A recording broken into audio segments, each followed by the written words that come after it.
Hello friends, CKD stock market news channel के अंदर आप सभी का स्वागत करता हूं। और आज मैं आपके सामने 8 म्यूचुअल फंड का एक बकेट बनाने की चेष्टा करूंगा।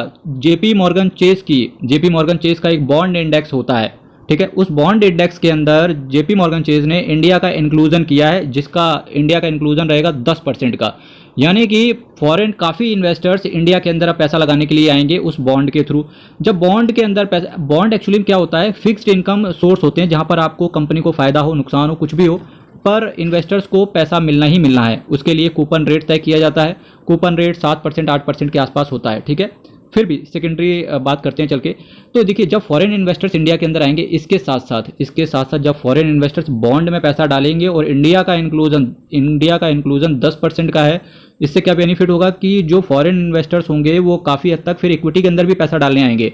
जब इक्विटी के अंदर पैसा डालने आएंगे तो इससे क्या होगा, आपके म्यूचुअल फंड्स को भी फायदा होगा, क्योंकि म्यूचुअल फंड्स के अंदर भी पैसा कहाँ डाला जाता है, शेयर्स के अंदर डाला जाता है। इसके साथ साथ अब देखिए, ओलंपिक के अंदर भी इंडिया का जो क्रिकेट है वो हमारा इंक्लूजन हो गया है। तब जब अब ओलंपिक की बात होती है, इसका मतलब काफ़ी सारे इस दुनिया के अंदर ऐसी कुछ कंट्रियां हैं जिनको भारत का नाम तक नहीं पता है अभी। इवन आपको नहीं पता होगा, कुछ ऐसी कंट्रियां होंगी, 200-250 जो भी कंट्रीज हैं। तो अब एटलीस्ट पूरे विश्व में हर इंसान को, भारत का छोड़ दो, विश्व का बच्चा केवल एक ही नाम पुकारेगा, इंडिया इंडिया इंडिया। समझे, भारत भारत भारत, ठीक। अब ये मैं कॉन्फ्लिक्ट, कोई पॉलिटिकल स्टंट कोई यहाँ पर नहीं बोलेगा। सिंपल है, पैसे की बात चल रही हो तो हम पैसे की ही बात करेंगे। हमारा पैसा बनना चाहिए, किसी भी माध्यम से बने, ठीक। तो देखिए, पूरे विश्व में हर इंसान को पता चलेगा भारत का नाम। अब भाई साहब, भारत के अंदर पैसा डालना है तो देखिए, उसका भी पॉजिटिव इंपैक्ट इंडिया को देखने को मिलेगा कि फॉरेन इन्वेस्टर्स भी इंडिया के अंदर आएगा। ये सारा गेम 2024 से स्टार्ट हो जाएगा। 2028 के अंदर के आसपास वो ओलंपिक प्लान किया गया है, ठीक। इसका भी बेनिफिट मिलेगा। इसका मतलब है लॉन्ग टर्म में इंडिया की स्टोरी अब बहुत ज़्यादा पॉजिटिव रहेगी। इसको आप अमृतकाल बोल दो, इसको आप गोल्डन एरा बोल दो, आप नाम कुछ भी दो, पर इसमें आपका पैसा बनने वाला है मेरे भाई। तो आपको क्या करना है, एक बेहतरीन म्यूचुअल फंड के अंदर सेलेक्ट कर लेना। और वैसे ही कुछ बेहतरीन म्यूचुअल फंड्स की बात करूंगा, पर किसी भी म्यूचुअल फंड में इन्वेस्ट करने से पहले एक बार अपने फाइनेंशियल एडवाइजर की जरूर सुन लेना, क्योंकि स्टॉक मार्केट में कब क्या हो जाएगा किसी को नहीं पता। लास्ट टाइम ऐसे ही मेरे पास एक व्हाट्सएप कॉल आई थी, तो उसको मैं जब बात कर रहा था उससे, तो उसको मैंने सिंपल बोल दिया था कि मुझे नहीं पता कि क्या होगा। भाई उसी के अगले दिन ही इजराइल और हमास वाला कांड हो गया था और स्टॉक मार्केट गिर गया था। फिर वापस से मैसेज आया कि सर ठीक बोल रहे थे। भाई ठीक ही बोलते हैं, कुछ एक्सपीरियंस लिया है इस दुनिया में, तभी मैं चीज़ें बता रहा हूँ, ठीक है मेरे भाई। जो मैंने पहला म्यूचुअल फंड आपके सामने रखा हुआ है, इसका नाम है Bandhan sterling value fund direct plan growth. Bandhan sterling value fund direct plan growth, ये जो म्यूचुअल फंड है वैल्यू ओरिएंटेड कैटेगरी से आता है। 6,846 करोड़ का इसका असेट साइज है, 0.72% का एक्सपेंस रेशियो है, 5.40% का ये कैश होल्ड करके चल रहे हैं। प्लान आपका ग्रोथ है। इसके साथ साथ जो बेंचमार्क है S&P BSE 500 total return index को ये फॉलो करके चल रहे हैं। इसके साथ साथ एक साल के अंदर निकलने की चेष्टा करोगे और 10% से ज़्यादा के अगर आप यूनिट सेल कर दोगे तब आपसे 1% का एग्जिट लोड पड़ जाएगा। कुछ लोग कहेंगे सीकेडी जी आप ये बताओ, ये आपने बताया बंधन का sterling value fund direct plan growth, मेरे पास तो SBI का कॉन्ट्रा फंड है, वो भी वैल्यू ओरिएंटेड से आता है, तब आपको इस फंड को लेने की जरूरत नहीं है। इस फंड में जो पहली बार आ रहा है वो पैसा डाल सकता है, या जिसको नाम पसंद आ रहा है वो पैसा डाल सकता है। क्योंकि अगर SBI कॉन्ट्रा फंड की इससे कंपेयर करने की चेष्टा करेंगे तो 1-2% का ही, कभी सनम तुम आगे कभी सनम हम पीछे, बस उसी तरीके का रिटर्न है कुछ, ठीक है। और रिस्क आपको पता है वेरी हाई रहता है म्यूचुअल फंड के अंदर। अब आप मेरे भाई इसका रिटर्न देखो, पिछले 10 साल में इस म्यूचुअल फंड ने 1 लाख रुपए को 5,10,000 रुपए बना दिया है। वैल्यू ओरिएंटेड जो कैटेगरी होती है, एक तरीके से फ्लेक्सी कैप तो नहीं होती, पर लार्ज कैप और मिड कैप का कुछ एक कॉम्बिनेशन होता है, जहां पर फ्लेक्सिबिलिटी के हिसाब से म्यूचुअल फंड इन्वेस्ट करता है, पर ये फ्लेक्सी कैप से अलग होता है। वैल्यू ओरिएंटेड कैटेगरी 5,10,000 रुपए बना दिया है भाई साहब पिछले 10 सालों में। ऑलमोस्ट आप ये मान के चलो हर 2 साल में आपका पैसा इस म्यूचुअल फंड ने क्या कर दिया है, डबल कर दिया होगा। तो मेरे भाई पहला म्यूचुअल फंड की चर्चा यहीं से समाप्त करते हैं। अब दूसरे म्यूचुअल फंड पर चलते हैं। दूसरे म्यूचुअल फंड पर चलने से पहले एक कमेंट आया था मेरे पास कि सीकेडी जी आप ये बताओ, म्यूचुअल फंड बार बार रिव्यू हो रहे हैं, बार बार आप रिपीट कर देते हो म्यूचुअल फंड, भाई कुछ नया देखने को नहीं मिल रहा है। मेरे भाई नए का मतलब ये नहीं है कि मैं कहने लगूंगा कल से कि फला म्यूचुअल फंड बहुत अच्छा है, भले वो बेकार हो। भाई मैं अपने सब्सक्राइबर और अपने व्यूअर बढ़ाने के लिए एक अच्छे म्यूचुअल फंड, एक खराब म्यूचुअल फंड को मैं नहीं ला सकता, और एक अच्छे म्यूचुअल फंड को मैं इग्नोर नहीं करूंगा। भले ही मुझे एक म्यूचुअल फंड को 10 बार लाना पड़े, एटलीस्ट मुझे क्या करना है, आपके अंदर ना एक ट्रस्ट डेवलप कर देना है कि भाई ये म्यूचुअल फंड अच्छा है।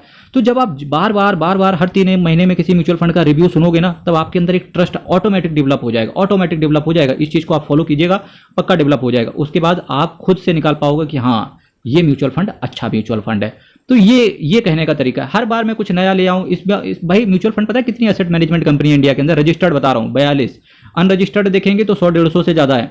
अगर 42 एसेट मैनेजमेंट कंपनी का 42 उसके अंदर के 100-150 हर म्यूचुअल फंड के पास उनकी जो फंड्स होते हैं या उनकी जो कैटेगरीज हैं, हर एसेट मैनेजमेंट कंपनी का 100-150 कैटेगरीज होती हैं, सबका मैं रिव्यू करने बैठ जाऊं, भाई सब अच्छे, आप क्या खरीदोगे? अल्टीमेटली मैं दिल से बताऊं, केवल 32 या 34 म्यूचुअल फंड्स ऐसे हैं डिफरेंट कैटेगरी से या डिफरेंट एसेट मैनेजमेंट कंपनी से जो अच्छे हैं।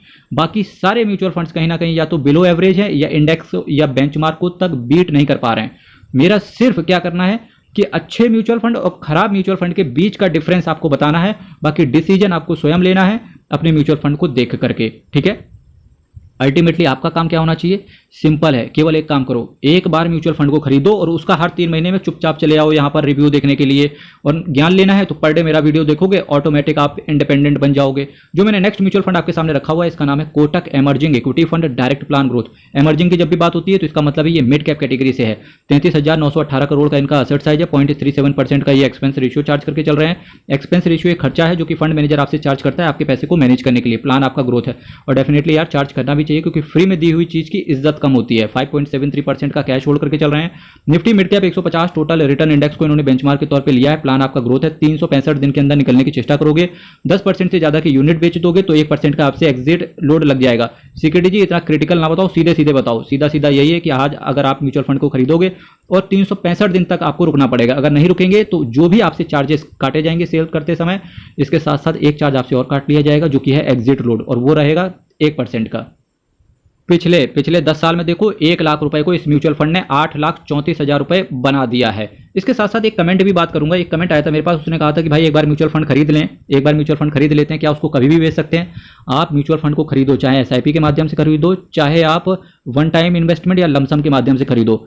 फिर उसके बाद चाहे एसआईपी करो ना करो, बस बैंक में ऑटो मैंडेट मत लगाना। अगर ऑटो मैंडेट लगा रहे हो तो हो सकता है अगर आपने नेक्स्ट मंथ की एसआईपी नहीं करी तो हो सकता है बैंक में आपके पैसे ना हुए तो बैंक आपसे चार्ज काट ले। पर म्यूचुअल फंड कोई भी चार्जेस आपसे नहीं काटता है, केवल एक चार्जेस काटता है जब आप म्यूचुअल फंड को खरीदते हो, वो रहती है स्टैंप ड्यूटी। तो आप कभी भी म्यूचुअल फंड को बेच लेना, बस 3 दिन का एक बार आपने म्यूचुअल फंड को सेल की रिक्वेस्ट डालते हो तो सिंपल सी बात है 3 दिन के बाद पैसा आता है। पैसा आने में टाइम लगता है पर जी हाँ, पैसा आपको पूरा मिल जाता है, जो भी आपका रिटर्न है और जितना भी आपका कैपिटल है। जब मैंने नेक्स्ट म्यूचुअल फंड आपके सामने रखा हुआ है तो इसका नाम है SBI, State Bank of India asset management company का SBI small cap fund direct plan growth. 21,319 crore का इसका असेट साइज है। 0.69% का एक छोटा सा ये एक्सपेंस रेशियो चार्ज करके चल रहे हैं। 6.85% का ये कैश होल्ड करके चल रहे हैं। प्लान आपका ग्रोथ है। S&P BSE 250 small cap total return index को इन्होंने बेंचमार्क के तौर पे फॉलो किया है। 1 साल के अंदर निकलने की चेष्टा करोगे तो आपसे 1% का एग्जिट लोड पड़ जाएगा। इसके साथ साथ देखिए पिछले 10 साल पहले, आज से जस्ट 10 साल पहले किसी बंदे ने केवल 1 लाख रुपए वन टाइम इन्वेस्टमेंट कर दिया होता तो आज उसके अकाउंट में पड़ा होता 10,99,000 रुपए। भाई साहब 1 लाख रुपए से 10,99,000 केवल 10 साल में देखते ही बन रहा है। मेरे भाई आपके अंदर कोई दिमाग में कोई क्वेश्चन हो, आप सिंपल है कमेंट कर दीजिएगा। हर रात को जो रात को 8:30 बजे वाला मेरा वीडियो आता है उसमें मैं क्वेश्चन एंड आंसर सेशन रखता हूं, ठीक है, तो कमेंट कीजिएगा। आज के म्यूचुअल फंड की जो मैंने बकेट बनाई है तो सिंपल है, इस पूरी बकेट के सारे म्यूचुअल फंड्स के नाम आप एक साथ एक पायदान पर या एक डायरी में लिख के रख लीजिएगा और रखने के बाद आप एनालिसिस कीजिएगा। हर तरीके का म्यूचुअल फंड आपको इस बकेट के अंदर दिखने वाला है। Quant active fund direct plan growth की बात करेंगे, जब भी मैं एक्टिव फंड की बात करता हूं इसका मतलब ये मल्टी कैप कैटेगरी से होकर के आता है। जब भी मल्टी कैप कैटेगरी की बात करेंगे तो केवल भारत देश के अंदर इस समय 2 ही म्यूचुअल फंड ऐसे हैं जो बहुत अच्छा रिटर्न दे रहे हैं। नंबर 1 पे है क्वांट एक्टिव फंड और दूसरा है निप्पॉन इंडिया का मल्टी कैप फंड। 6,017 करोड़ का इनका असेट साइज है। प्लान आपका ग्रोथ है। 0.77% का एक्सपेंस रेशियो चार्ज करके चल रहे हैं। 16.93% का ये कैश होल्ड करके चल रहे हैं। Nifty 500 multi cap 50-25-25 total return index को इन्होंने बेंचमार्क के तौर पे लेके रखा हुआ है। 15 दिन के अंदर निकलने की चेष्टा करोगे तो 1% का आपसे एग्जिट लोड पड़ जाएगा। अब बात करेंगे मेरे भाई 10 साल में रिटर्न देखो, 1 लाख रुपए को 7,55,000 रुपए इन्होंने बना दिया है। 5 साल में 1 लाख रुपए को 2,17,000 रुपए बना दिया है। जबकि मैं 7,55,000 की बात कर रहा हूं, ये केवल आपका प्रॉफिट है, 1 लाख कैपिटल इसमें इंक्लूड नहीं किया है। बहुत ही जबरदस्त म्यूचुअल फंड की बात करूंगा, मिड कैप कैटेगरी से आता है। HDFC mid cap opportunities fund direct plan growth 48,686 crore का इसका असेट साइज है। प्लान आपका ग्रोथ है। 0.86% का ये एक्सपेंस रेशियो चार्ज करके चल रहे हैं। 7.87% का ये कैश होल्ड करके चल रहे हैं। Nifty mid cap 150 total return index को ये बेंचमार्क के तौर पे फॉलो कर रहे हैं। 1 साल के अंदर निकलने की चेष्टा करेंगे तो 1% का एग्जिट लोड पड़ जाएगा। 10 साल में देखिए आप 1 लाख रुपए को इस म्यूचुअल फंड ने 7,22,000 रुपए बना कर दिया है। 10 साल पहले, आज से जस्ट 10 साल पहले केवल 1 लाख रुपए किसी बंदे ने डाल दिए होते तो आज की डेट पे इंक्लूडिंग कैपिटल 8,22,000 रुपए होता, जिसमें से 7,22,000 आपकी प्रॉफिट होता और 1 लाख रुपए आपकी कैपिटल होती। इसी सीरीज में जब मैंने नेक्स्ट म्यूचुअल फंड आपके सामने रखा हुआ है, इसका नाम है Motilal Oswal large and mid cap fund direct plan growth. जी हाँ, Motilal Oswal large and mid cap fund direct plan growth की बात करेंगे। 2337 करोड़ का इसका असेट साइज है। प्लान आपका ग्रोथ है। 0.59% का ये एक्सपेंस रेशियो चार्ज करके चल रहे हैं। 0.19% का ये कैश होल्ड करके चल रहे हैं। Nifty large and mid cap 250 total return index को ये बेंचमार्क की तरह फॉलो करते हैं। 15 दिन के अंदर निकलने की चेष्टा करोगे तो 1% का आपसे एग्जिट लोड पड़ जाएगा। कई सारे लोगों का क्वेश्चन आ जाएगा कि सीकेडी जी मेरे पास तो मेरा एसेट का इमर्जिंग ब्लू चिप फंड है, कुछ लोग कहेंगे मेरे पास तो क्वांट का लार्ज और मिड कैप फंड है। मेरे भाई आपको फिर मोतीलाल ओसवाल का लार्ज एंड मिड कैप लेने की जरूरत नहीं है। पर कभी कभी इन्वेस्टर्स क्या करता है कि यार मेरे पास मेरे asset emerging blue chip fund के अलावा मुझे लार्ज और मिड कैप के म्यूचुअल फंड्स चुनने हैं। तो देखिए एक ये भी म्यूचुअल फंड है जिस पर आपकी नज़र हो सकती है। जब मैं इस म्यूचुअल फंड की बात कर रहा हूं तो ये बहुत ही नया म्यूचुअल फंड है और इसका रिसेंटली ही एनएफओ आया था, पर रिटर्न बहुत अच्छा दे रहा है, तो इस वजह से इस पर भी आपकी नजर हो सकती है। Mahindra Manulife small cap fund direct plan growth. जी हाँ, Mahindra Manulife small cap fund direct plan growth 2150 crore का इसका असेट साइज है। 0.19% का ये केवल एक्सपेंस रेशियो चार्ज करके चल रहे हैं। 8.08% का ये कैश होल्ड करके चल रहे हैं। मूंगफलियों जितना एक्सपेंस रेशियो है मेरे भाई इसका। अभी तक मैंने सबसे जो लो सबसे कम एक्सपेंस रेशियो देखा है वो इसी एसेट मैनेजमेंट कंपनी का देखा है, महिंद्रा मनुलाइफ स्मॉल कैप का, केवल 0.19%। इसका मतलब है ये इंप्रूव कर रहे हैं क्योंकि इन्हें पैसा चाहिए और डेफिनेटली पैसा आएगा भी, क्योंकि रिटर्न भी बहुत जबरा फैन की तरह रिटर्न इस म्यूचुअल फंड ने डिलीवर करके दिया। S&P BSE 250 small cap total return index को ये बेंचमार्क की तरह फॉलो करते हैं। 3 महीने के अंदर निकलने की चेष्टा करोगे तो 1% का आपसे एग्जिट लोड पड़ेगा। अब आप ये देखिए 6 महीने में ही 39% का एब्सोल्यूट रिटर्न इस फंड ने दे दिया है। मेरे भाई आप हमेशा सावधान रहिएगा, जो भी एनएफओ आते हैं, जब एनएफओ आते हैं तो क्या करती है एसेट मैनेजमेंट कंपनी, इन्वेस्टर्स को लुभाने के लिए अच्छे से अच्छा रिटर्न प्रोवाइड करती है। मेरे भाई जब तक आपके पास इस म्यूचुअल फंड में रिटर्न मिल रहा है चुपचाप इस म्यूचुअल फंड के अंदर बने रहो। जिस दिन रिटर्न कम हो जाए चुपचाप पतली गली से निकल लेना। जबकि मैं last but not the least जिस धमाकेदार म्यूचुअल फंड की बात कर रहा हूं उसका नाम है quant small cap fund direct plan growth. 9089 crore का इनका असेट साइज है। प्लान आपका ग्रोथ है। 0.77% का ये एक्सपेंस रेशियो चार्ज करके चल रहे हैं। 12.39% का ये कैश होल्ड करके चल रहे हैं। Nifty small cap 250 total return index को ये बेंचमार्क की तरह फॉलो कर रहे हैं। प्लान आपका ग्रोथ है। 1 साल के अंदर निकलने की चेष्टा करोगे तो 1% का आपसे एग्जिट लोड पड़ जाएगा। इस म्यूचुअल फंड का 5 साल का रिटर्न देखने वाला है। देखिए 5 साल में 1 लाख रुपए को 2,87,000 रुपए बना दिया और 3 साल में इन्वेस्टर्स का पैसा 200% का रिटर्न केवल 3 साल में 1 लाख रुपए को 2,25,000 रुपए बना दिया। इसमें आपका कैपिटल 1 लाख इंक्लूड नहीं किया है। 287% का रिटर्न देखते ही बन रहा है। मेरे भाई चैनल को सब्सक्राइब कीजिएगा, वीडियो को लाइक कीजिएगा, अपने कमेंट्स कमेंट बॉक्स में रखिएगा। हर हर महादेव, अयप्पा शरणम, हरि शरणम। बहुत बहुत धन्यवाद।